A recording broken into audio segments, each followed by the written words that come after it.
बड़ी पुरानी कहावत है, कहते हैं अनहोनी होती नहीं, होती हो अनहार, अनहोनी होनी नहीं, होनी हो सो होय। होनी बलवान है, चाहे आप लाख चाहें। अब जरा सोचिए, भारत ने 1 अरब रुपए की बिजली दे दी है, भारत की 5 कंपनियों को चूना लग गया है, और बांग्लादेश में यहाँ अभी स्थिति ये हो गई है कि बाढ़ के बाद बांग्लादेश ने वीजा को लेकर इल्जाम लगाना शुरू किया है भारत के ऊपर। जानेंगे क्या है मामला। इन सब के बीच में यूनुस सरकार ने जहां अपना रंग दिखाना शुरू किया है, तो वहीं बांग्लादेश के पैरों तले अब जमीन भी निकल रही है। और जहां एक तरफ ये सारी चीजें मची हुई है, तब जाकर अमेरिकी राष्ट्रपति जो बाइडेन ने पीएम मोदी को फोन किया, और जब दोनों ने अपना अपना स्टेटमेंट जारी किया है, तो उस स्टेटमेंट ने सोशल मीडिया में बवाल मचा दिया है। बड़े बड़े अमेरिकी पत्रकार से लेकर भारतीय पत्रकार तक सब पूछ रहे हैं कि ऐसा कैसे। जियोपॉलिटिक्स में बहुत कुछ चल रहा है। हमेशा की तरह CIS न्यूज नेटवर्क के इस एपिसोड में जानने को मिलेगा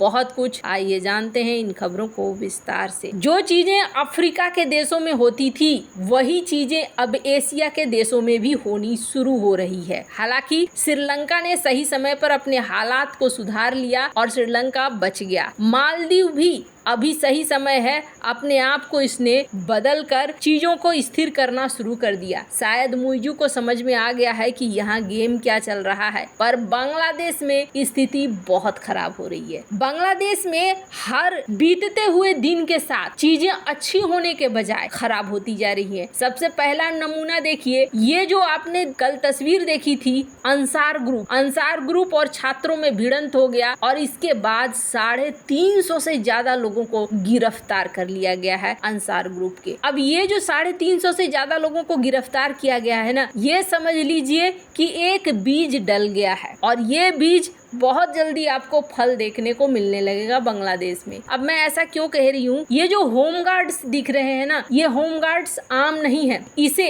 जब पूर्वी पाकिस्तान पश्चिमी पाकिस्तान मिला हुआ था, तब पाकिस्तान ने बनाया था अंसार ग्रुप, और पाकिस्तान ने इस अंसार ग्रुप का उपयोग 1965 के युद्ध में भी किया है, और 1971 के युद्ध में भी किया। हालांकि 1971 में जब इन्होंने देखा कि अंसार ग्रुप बांग्लादेश यानी कि मुजीबुर रहमान का समर्थन कर रहा है, तो इन्होंने इसे भंग कर दिया। 40,000 से ज्यादा अंसार ग्रुप के सैनिक कथित तौर पर उस समय शेख मुजीबुर रहमान की तरफ से बांग्लादेश के लिए लड़ रहे थे, यानी कि बांग्लादेश की आजादी में इनका एक अच्छा खासा योगदान है। और उसके बाद से ये लंबे समय से कह रहे हैं कि आप हमें परमानेंट कीजिए, हमें सरकारी नौकरी दीजिए। अभी हमें डे के हिसाब से मिलता है 524 टका बांग्लादेश के का जो रुपया है उसके हिसाब से, इसे आप बढ़ाकर हमें सरकारी कर दीजिए। ये मांग आज की नहीं, बल्कि ये मांग काफी पुरानी है। पर यहाँ पर क्या हुआ, यहाँ पर प्रशासन ने ना कहते हुए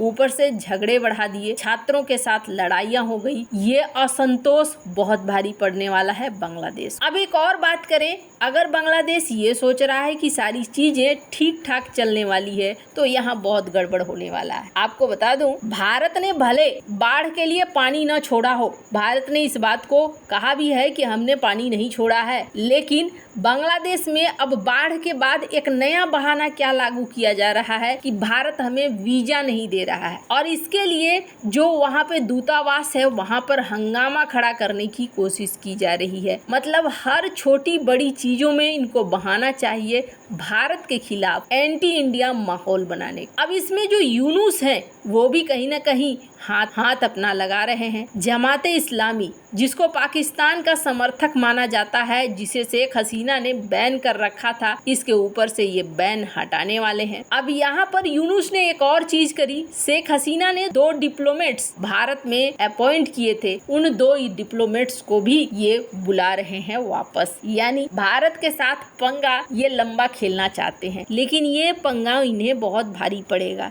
क्यों भारी पड़ेगा? स्क्रीन पर एक आर्टिकल देखिए, जिस आर्टिकल में ये कहा जा रहा है कि ये सब कुछ जो बवाल कट रहा है बांग्लादेश में, इसका असर ये हो रहा है कि इनकी कपड़ा इंडस्ट्री ये बुरी तरीके से तबाह हो रही है। एक तो पानी, ऊपर से ये आर्थिक तौर पर भी कमजोर है, और उसके ऊपर से राजनीतिक अस्थिरता ये कपड़ा उद्योग को लेकर जा रहा है। और आपको बता दूं, बांग्लादेश का कपड़ा उद्योग ये इनकी इकोनॉमी का जान है। अगर ये कपड़ा उद्योग डूबता है तो ये कहाँ पर उगेगा? ये उगेगा भारत, क्योंकि एक समय था, एक जमाना था जब भारत बहुत तेजी से टेक्सटाइल इंडस्ट्री में आगे बढ़ रहा था। फिर अचानक से कुछ नीतियों को बदला गया और कुछ ऐसी चीजें हुई जिसमें बांग्लादेश आगे निकलने लगा। भारत ने भी बांग्लादेश को सपोर्ट कर दिया था उस समय, पर अब वक्त का पहिया घूमा है। भारत को एक बार फिर से मौका मिला है टेक्सटाइल इंडस्ट्री में आगे बढ़ने के लिए। और दूसरी बड़ी बात, बांग्लादेश की आर्थिक शक्ति है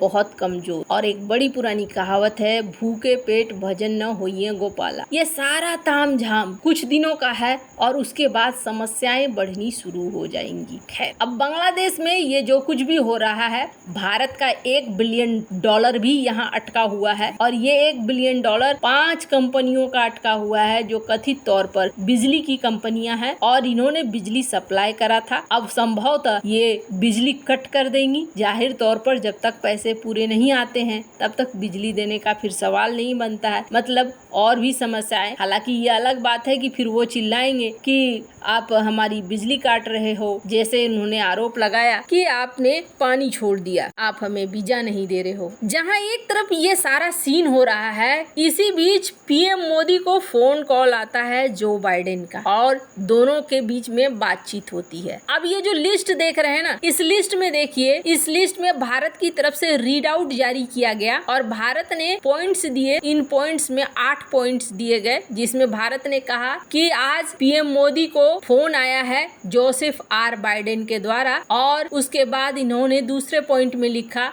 कि हम डीप कमिटमेंट रखते हैं भारत और अमेरिका के रिश्तों को मजबूत करने के लिए, डेमोक्रेसी को मजबूत करने के लिए, कानून को मजबूत करने के लिए और लोगों से लोगों के संबंध को मजबूत करने के लिए। तीसरा पॉइंट इन्होंने कहा कि जो लीडर्स हैं, वो जो प्रोग्रेस चल रहा है हमारे द्विपक्षीय रिश्तों का, उन सारी चीजों को हम देख रहे हैं और उसी हिसाब से आगे बढ़ रहे हैं। चौथा पॉइंट ये लिखा इन्होंने कि हम रीजनल और ग्लोबल इशू पर एक दूसरे से बात हमने किया कि क्या क्या चल रहा है, क्या नहीं चल रहा है। पांचवें पॉइंट्स पर लिखा गया है कि पीएम मोदी ने यूक्रेन की बात बताई, यूक्रेन की विजिट को लेकर कहा, और ये भी कहा कि भारत इस फेवर में है कि डिप्लोमेसी के द्वारा इस युद्ध को खत्म किया जाए, और भारत कोई भी सपोर्ट उनको देने के लिए तैयार है शांति के लिए। छठा पॉइंट आया जहां बांग्लादेश, भारत ने लिखा कि हमने बात करी वहां के लॉ एंड ऑर्डर पर, और बात करी माइनॉरिटीज यानी हिंदुओं की,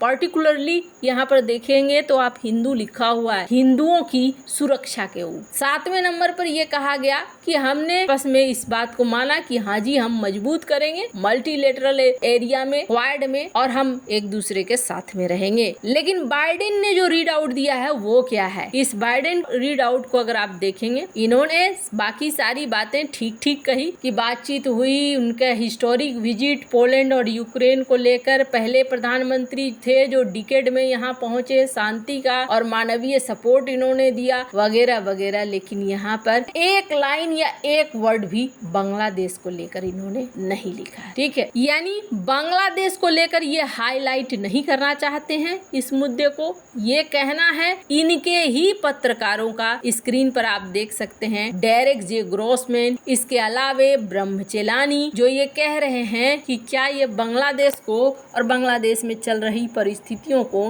नॉर्मल मान रहे हैं। वैसे आपको क्या लगता है इन सब मामले में? आपकी क्या राय है? कमेंट कर जरूर बताएं। जल्द मिलते हैं अगली वीडियो में नई खबर के साथ।